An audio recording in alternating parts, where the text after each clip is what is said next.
Real মাদ্রিদে Xabi Alonso যুগের সূচনা এবং ফিফা ক্লাব ওয়ার্ল্ড কাপের সেমিফাইনালে ইতোমধ্যে পৌঁছে গেছে এবং সেমিফাইনালের জার্নির 5টি ম্যাচের 4টি ম্যাচেই জয়লাভ করেছে রিয়াল এবং হারিয়েছে ইউভেন্টাস, বরুশিয়া ডর্টমুন্ডের মতো বড় বড় দলকে। তবে সেমিফাইনালে এবার রিয়ালের প্রতিপক্ষ PSG, Paris Saint Germain, champions league winner Paris Saint Germain. এবং লুইস এনরিকের এই পিএসজি ইতোমধ্যে হারিয়ে এসেছে অ্যাথলেটিকো মাদ্রিদ এবং বায়ার্ন মিউনিখের মতো দলগুলোকে। FIFA club world cup semifinal, blockbuster semifinal এবং এই সেমিফাইনালের ট্যাকটিক্যাল অ্যানালাইসিস নিয়ে আমি Ashfaqul Mushfiq. Welcome to Star Play in transition.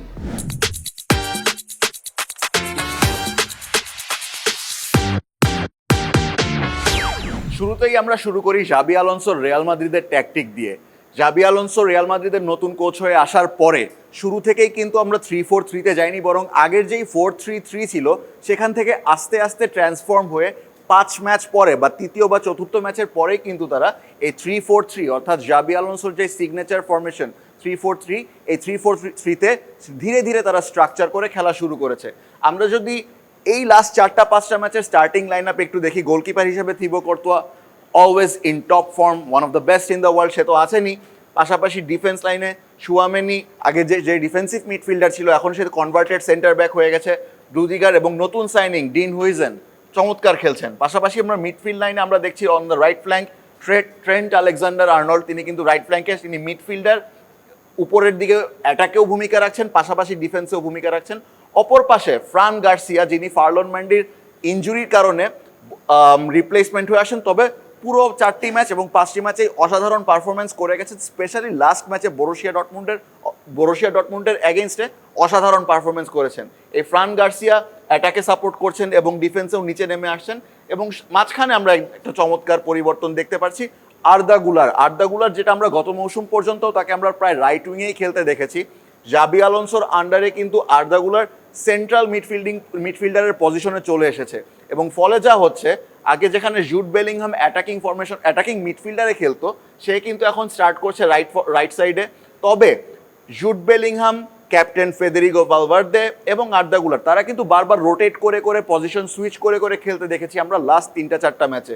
অর্থাৎ বেলিংহাম যদি রাইট উইংয়ে থাকে, আর্দা গুলার হয়তো সেন্ট্রাল মিডফিল্ড থেকে কিংবা ভালভার্দে হয়তো সেন্ট্রাল মিডফিল্ডার থেকে সাপোর্ট করে যাচ্ছে, অথবা তারা বাই রোটেশন হয়তো ভালভার্দে রাইট উইংয়ে যাচ্ছে, বেলিংহাম তখন সেন্টারে চলে আসছে, অথবা ক্ষেত্র বিশেষে আর্দা গুলার হয়তো রাইট উইংয়ে যাচ্ছে, তখন ফেদেরিকো ভালভার্দে সেন্টারে আসছে। অর্থাৎ এই তিনজন খেলোয়াড় যখন বারবার রোটেট করে অ্যাটাকিংয়ে বিল্ড আপে সাহায্য করছে, তখন কিন্তু এটা অপোজিশনের জন্য একটা ডেঞ্জারাস একটা সিচুয়েশন তৈরি হয় যে কখন কাকে মার্কিং করবে বা কখন কাকে ব্লক করে রাখবে। এবং সেটা কিন্তু, এবং অপর পাশে যেহেতু রাইট সাইডে ট্রেন্ট আলেকজান্ডার আর্নল্ড আছেনই তাদের অ্যাটাকে সাপোর্ট করার জন্য, এটা কিন্তু একটা ভার্সাটাইল একটা অ্যাটাকিং সিচুয়েশন ক্রিয়েট করে। অপরদিকে আমরা লেফট উইংয়ে তো ভিনিসিয়াস জুনিয়র সবসময় ছিলই। ভিনিসিয়াস জুনিয়র এবার ধীরে ধীরে ফর্মে ফিরে আসছে এবং ভিনিসিয়াস জুনিয়রকেও সাপোর্ট দেওয়ার জন্য ফ্রান গার্সিয়া, অপরদিকে আর্দা গুলার আছেন লেফট সাইডে, এখানেও ফেদেরিকো ভালভার্দে কিংবা আর্দা গুলার তাকে চমৎকারভাবে সাপোর্ট দিয়ে যাচ্ছে এবং ক্ষেত্র বিশেষে আমরা দেখেছি জুড বেলিংহামকেও সাপোর্ট করে যেতে। কিন্তু এবারের সবচেয়ে বড় আকর্ষণ কিন্তু নতুন সাইনিং ডিন হুইজেনকে বলতে পারি কিংবা ট্রেন্ট আলেকজান্ডার আর্নল্ডকে বলতে পারি, কিন্তু তাদেরকে ছাপিয়ে সবার আকর্ষণ কেড়েছে কিন্তু স্ট্রাইকার গনজালো গার্সিয়া। এমবাপ্পের কিছুদিনের অনুপস্থিতির কারণে সাবস্টিটিউশন থেকে রিয়াল মাদ্রিদের academy player Gonzalo Garcia the youngster একজন আউট অ্যান্ড আউট স্ট্রাইকার পেয়েছে রিয়াল মাদ্রিদ। দীর্ঘদিন ধরে একজন স্ট্রাইকারের স্বল্পতা ছিল রিয়াল মাদ্রিদের, সেখানে কিন্তু Gonzalo Garcia he stood up for the team এবং 5 ম্যাচে কিন্তু সে অলরেডি 4টা গোল এবং 1টা অ্যাসিস্ট করে টুর্নামেন্টের টপ স্কোরারে কিন্তু এখন জায়গা করে নিয়েছে এই রিয়াল মাদ্রিদের ইয়াংস্টার গনজালো গার্সিয়া। আমরা যদি রিয়ালের অ্যাটাকিংটা যখন আমরা দেখি, অ্যাটাকে যখন যাচ্ছে, একটা যেরকম বললাম যে মিডফিল্ডে আমরা দেখেছি আর্দা গুলার, ফেদেরিকো ভালভার্দে, বেলিংহাম তারা বারবার রোটেশন করে করে খেলছেন এবং ট্রেন্ট আলেকজান্ডার আর্নল্ডও সাপোর্ট করে আসছেন। আমরা দেখতে পেরেছি যে আগে এবং গত মৌসুম পর্যন্ত কিন্তু রিয়াল মাদ্রিদ যতটা লেফট উইংয়ে অনেকটা ডিপেন্ডেন্ট ছিল, আস্তে আস্তে কিন্তু তারা লেফট রাইট উইং দুটো উইংয়েই কিন্তু তাদেরকে এখন ডমিনেট করে খেলতে দেখা যাচ্ছে। হয়তো দেখা যাচ্ছে যে তারা ওভারলোড করছে সম্পূর্ণ রাইট সাইডে, হয়তো ভালভার্দে বেলিংহাম একসাথে যাচ্ছে, ট্রেন্ট আলেকজান্ডার তখন মাঝখান দিয়ে রান নিচ্ছে, যত রান সে ওভারল্যাপ করছে, ওভারল্যাপে হয়তো এখানে আমরা বেলিংহাম বা ভালভার্দেকে দেখি, তখন আমরা দেখি আলেকজান্ডার আর্নল্ড মাঝখানে এসে এই সাইডে একটা ওভারলোড ক্রিয়েট করে অপোজিশন ডিফেন্ডারদেরকে সব কাছে টেনে নিয়ে আসে, ফলে যেটা হয় যে অপরদিকে ভিনিসিয়াস জুনিয়র বা গঞ্জালো গার্সিয়া কিন্তু একটা স্পেসে চলে যায়, এবং একই দিক থেকে আমরা দেখি যে ফ্রান গার্সিয়াও তখন ভেতরের দিকে রান নিতে পারে, যেটা আমরা দেখেছি যে বরুশিয়া ডটমুন্ডের এগেনস্টে ফ্রান গার্সিয়ার যে গোলটা, সেখানে রাইট সাইডে ওভারলোড করে লেফট সাইডে একটা স্পেস ক্রিয়েট করে সেখান থেকে ফ্রান গার্সিয়া কিন্তু দূর থেকে দৌড়ে এসে আনমার্কড অবস্থায় থেকে চমৎকারভাবে ফিনিশ করে গোল করেছেন। এবং একইভাবে আমরা প্রচুর ক্রস দেখতে পাচ্ছি এই মৌসুমে, যেহেতু আমাদের দুই উইংয়েই আমাদের ট্রেন্ট আলেকজান্ডার আর্নল্ড রয়েছেন, ফ্রান গার্সিয়া রয়েছে, তারা কিন্তু ডান প্রান্ত থেকে এবং বাম প্রান্ত থেকে প্রচুর পরিমাণে ক্রস করছে, যার ফলে মাঝখান থেকে গঞ্জালো গার্সিয়া কিন্তু হেডে অথবা ট্যাপ ইন করে হলেও বারবার গোলের সুযোগ কিন্তু তারা তৈরি করছে। এখন যদি আমরা কিছুটা ডিফেন্সিভ শেপের দিকে দেখি, ডিফেন্সিভ শেপ কিন্তু দুই ধরনের। একটা হচ্ছে যখন অ্যাটাকিং থার্ডে বল হারাচ্ছে, জাবি আলোনসো কিন্তু প্রেসিং ফুটবল খেলতে খুব পছন্দ করে, যেটা আমরা বিগত 1-2 মৌসুমে কার্লো আনচেলত্তির আন্ডারে কিছুটা কম দেখেছি। কিন্তু এখন আমরা যেটা দেখতে পাচ্ছি যে অ্যাটাকিং থার্ডে প্রচুর প্রেসিং করছেন জাবি আলোনসো রিয়াল মাদ্রিদের প্লেয়াররা, যার ফলে দেখা যাচ্ছে প্রেসিং এর ফলে দ্রুত যখন অপোজিশন দল বল লুজ করে, সাথে সাথে কুইক কাউন্টার অ্যাটাকের মাধ্যমে নতুন করে অ্যাটাকের সুযোগ তৈরি করা যায়। এমনকি আমরা দেখেছি যখন লাস্ট ম্যাচে এমবাপ্পেকেও নামানো হয়েছিল, আমরা একটা ফ্রেমে দেখতে পেরেছিলাম এমবাপ্পে প্রপারভাবে প্রেসিং করছিল না, আলোনসো কিন্তু চিৎকার করে এমবাপ্পেকে বলছিল যে তুমি ওই ম্যানটাকে গিয়ে প্রেস করো যাতে দ্রুত বল লুজ করে অপোজিশন। অর্থাৎ আমরা বলতেই পারি যে আলোনসোর আন্ডারে রিয়াল মাদ্রিদ কিন্তু আগের যে কোনো সময় থেকে প্রেসিংকে অনেক বেশি প্রাধান্য দিচ্ছে। তাছাড়া যদি এখন আমরা আমাদের নিজেদের ডিফেন্স বা রিয়াল মাদ্রিদের ডিফেন্সিভ লাইনে চলে আসি, 3-4-3 ফরমেশন কিন্তু তখন ধীরে ধীরে 5, অর্থাৎ ফ্রান গার্সিয়া এবং আলেকজান্ডার আর্নল্ড নিচে নেমে আসেন, এদিক থেকে ফেডেরিকো ভালভার্দে, আর্দা গুলার, বেলিংহাম সহ একটা 5-4-1 এর মতো ফরমেশন, যাতে দুই পাশ থেকে বেশি স্পেস ক্রিয়েট না হয়, অর্থাৎ অপোজিশনকে প্রপারলি মার্ক করে রাখা যায়। সেইভাবে আমরা একটা 5-4-1 একটা ফরমেশনে আমরা দেখতে পারি রিয়াল মাদ্রিদকে ডিফেন্স করতে। ডিফেন্সের কথা যেহেতু উঠেছেই, নতুন সাইনিং ডিন হুইজেনের কথা না বললেই না, কারণ আমরা এই মৌসুমের একদম প্রথম ম্যাচ থেকেই দেখেছি একটা নতুন প্লেয়ার যখন দলে আসে সাধারণত দলের সাথে অ্যাডপ্ট করে বা অ্যাডজাস্ট করে নিতে কিছুটা সময় লাগে। সেখানে আমরা ডিন হুইজেনকে দেখেছি প্রথম ম্যাচ থেকেই তিনি দারুণভাবে কমফোর্টেবল, এবং অ্যাটাকিংয়ের সময় বিশেষ করে তিনি কিন্তু অনেকগুলো লাইন ব্রেকিং পাস ছেড়েছেন। একজন ডিফেন্ডার হয়ে যখন একজন মিডফিল্ডারের মতো, অনেকে বলছে আমরা তার মধ্যে টনি ক্রুসের ছায়া দেখতে পাচ্ছি, আগে টনি ক্রুসের রিপ্লেগুলো থেকে ডিন হুইজনের রিপ্লের সাথে তুলনা করা হচ্ছে। ডিন হুইজন কিন্তু ডিফেন্সিভলি যতটুকু সাপোর্ট দিচ্ছেন, অ্যাটাকেও অনেকটা থ্রেট তৈরি করছেন রিয়াল মাদ্রিদের ফেভারে। কিন্তু পিএসজির বিপক্ষে দুঃখের বিষয় হচ্ছে যে যেহেতু বরুশিয়া ডটমুন্ডের এগেনস্টে তিনি লাল কার্ড খেয়েছেন ম্যাচের 90 মিনিটের পরে, সেক্ষেত্রে আমরা পিএসজির বিপক্ষে ডিন হুইজেনকে দেখতে পাবো না। সেখানে হয়তো বা আমরা রাউল এসেন্সিওকে দেখতে পারি ডিন হুইজেনের জায়গায়, যেটা নিয়ে আমরা পরবর্তীতে হেড টু হেডের সেগমেন্টে আলোচনা করব। পাশাপাশি এমবাপ্পে যদিও সাবস্টিটিউশন হিসেবে নেমেছিলেন, কিন্তু অনেকেই হয়তো এক্সপেক্ট করবে পিএসজির বিপক্ষে স্টার্টিং ইলেভেনে এমবাপ্পেকে দেখা। তবে আমার মনে হয় না জাবি আলোনসো দলের এই মুহূর্তের ফ্লোটা নষ্ট করতে চাইবে। অর্থাৎ রিয়াল মাদ্রিদ তাদের 3-4-3 ফরমেশনে সম্পূর্ণ স্ট্রেংথ নিয়েই মাঠে নামবে সেমিফাইনালে জয়লাভ করার জন্য। এবার আমরা দেখব লুইস এনরিকের পিএসজি অর্থাৎ প্যারিস সেইন্ট জার্মেনের ট্যাকটিক্যাল ফরমেশনে। ইন ট্রানজিশনের প্রথম পর্বেও যখন চ্যাম্পিয়ন্স লিগ ফাইনালের আগে আমরা পর্বটি করেছিলাম, সেখানেও কিন্তু আমরা পিএসজি ডিটেইল ট্যাকটিক্যাল অ্যানালাইসিস করেছিলাম, যার অনেকটাই সিমিলার দেখতে পাবো আমরা আজকের পর্বেও। অর্থাৎ পিএসজির যেই 4-3-3 ফরমেশন, তারা ক্লাব ওয়ার্ল্ড কাপেও এই 4-3-3 ফরমেশনেই খেলছে, এবং তাদের যেই চিরপরিচিত লাইন আপ সেটাই কিন্তু রয়েছে। ডিফেন্সে Gianluigi Donnarumma, Italian shot stopper রয়েছেন। ডিফেন্সিভ লাইনে Marquinhos, William Pacho, Achraf Hakimi, Nuno Mendes. মিডফিল্ডে ভিতিনহা, নেভেস, ফাবিয়ান রুইজ, এবং ফ্রন্ট লাইনে কারভাতস্কেলিয়া, ডুয়ে, বারকোলা, এবং সাবস্টিটিউশন হিসেবে ওসমান ডেম্বেলে, এবং বাকিরা তো রয়েছেনই।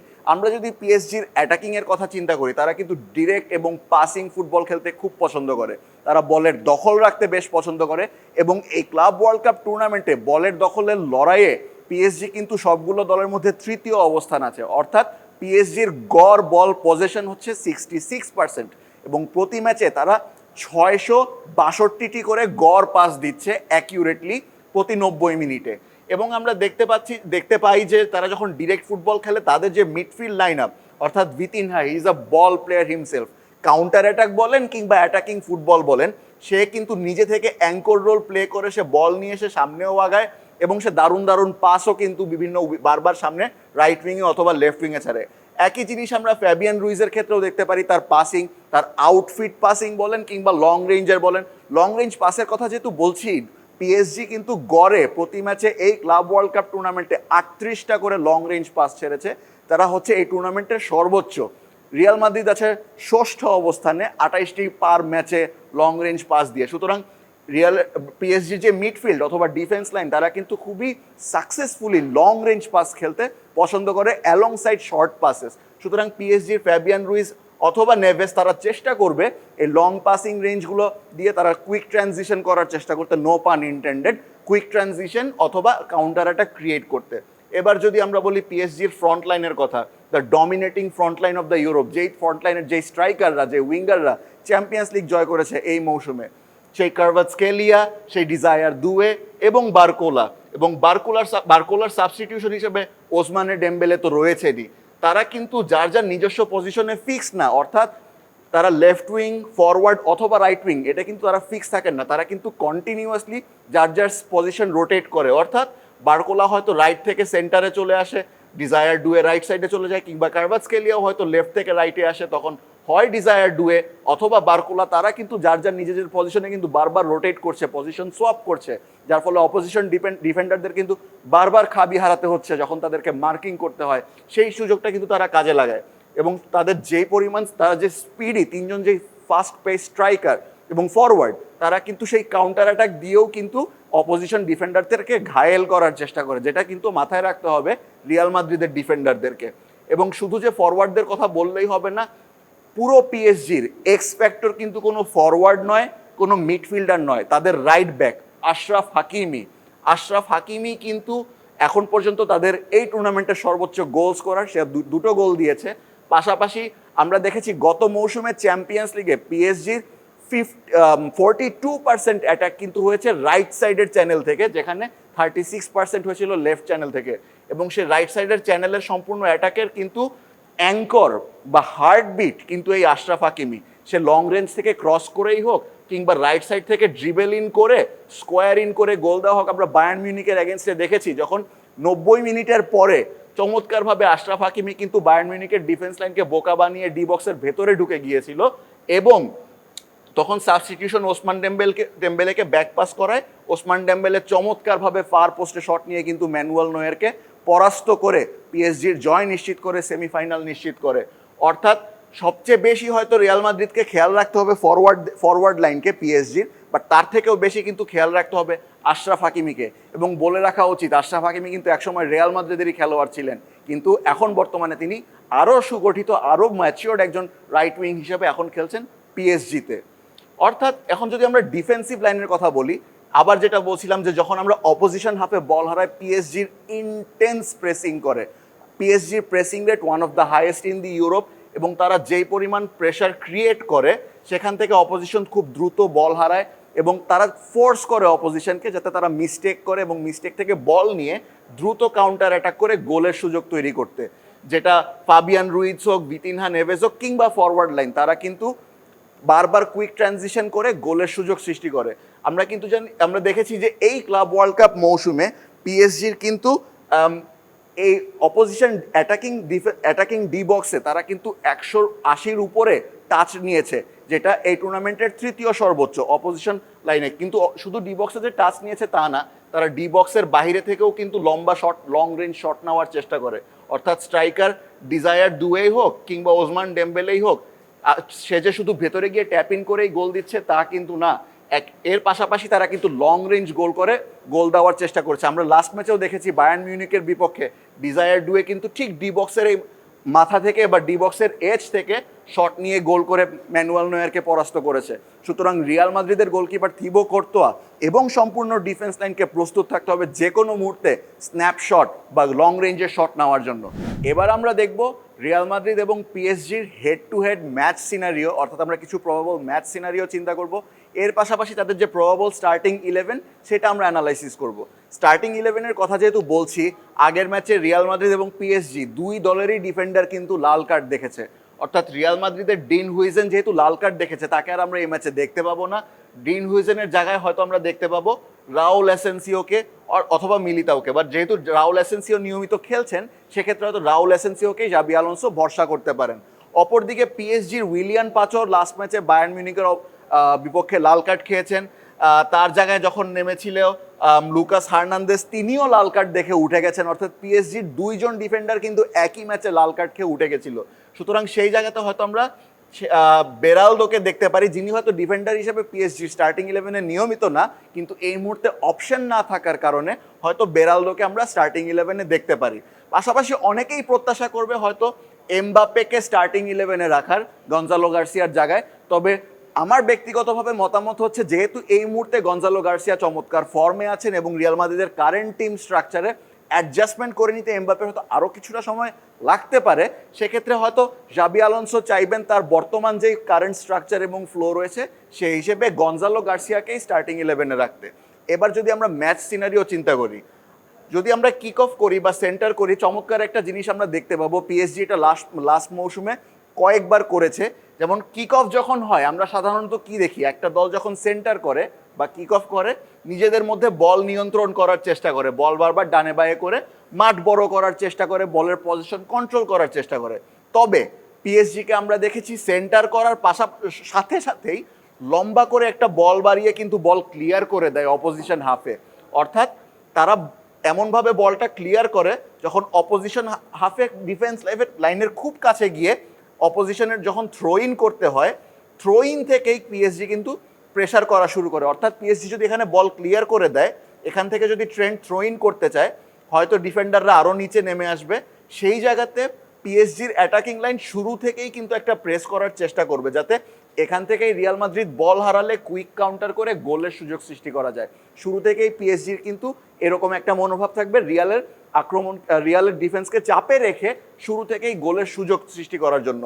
এর পাশাপাশি দেখা যাবে যে, যেহেতু আমরা জানি যে পিএসজির ফ্রন্ট লাইন অর্থাৎ কারভাতস্কেলিয়া, দুয়ে এবং অপর সাইডে বারকোলা রয়েছেন, তারা যেহেতু বারবার শিফট করে বা রোটেট করার চেষ্টা করে, তাদেরকে হয়তো দেখা যাবে যে বারবার তাদের পজিশন রোটেট করে রিয়াল মাদ্রিদের ডিফেন্ডারদেরকে মার্কার থেকে ছোটার চেষ্টা করছে। সেক্ষেত্রে রিয়ালের ডিফেন্ডার ট্রেন্ট আলেকজান্ডার আর্নল্ড কিংবা ফ্রান গার্সিয়া তাদের কিন্তু সম্পূর্ণ প্রস্তুত থাকতে হবে পিএসজির এই অ্যাটাককে ফেস করতে এবং মোকাবেলা করার জন্য। এবং অ্যাটাকের কথা যেহেতু বলছি, কিছুক্ষণ আগে বলেছিলাম আশরাফ হাকিমির কথা, যে পিএসজির রাইট সাইডের ম্যাক্সিমাম অ্যাটাকের মাস্টার মাইন্ড যিনি, সেই আশরাফ হাকিমিকেও কিন্তু মাথায় রাখতে হবে রিয়াল মাদ্রিদের ডিফেন্ডারদেরকে।